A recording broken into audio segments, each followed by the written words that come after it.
Hello everyone and welcome back to our YouTube channel.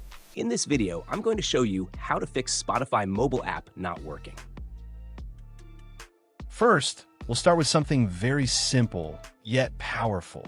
So over the time, apps store temporary files to load faster, but sometimes those files get corrupted and the app starts acting weird.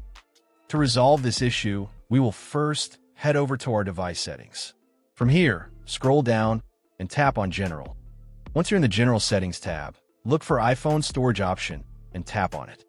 Over here, you can either search for the app or you can scroll down and look for it.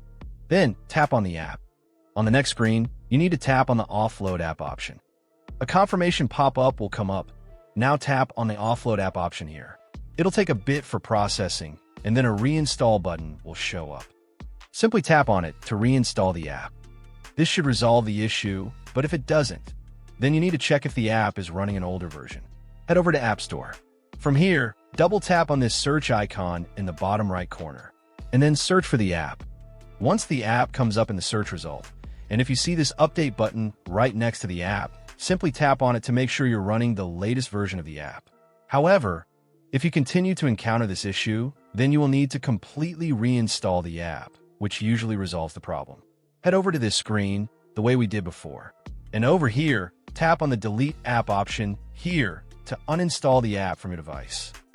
A confirmation pop-up will come up. Now tap on the Delete option here.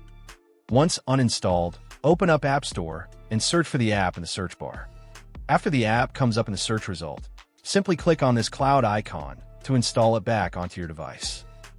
Hopefully, this resolves the issue. If it does, consider sending a super thanks to support our channel.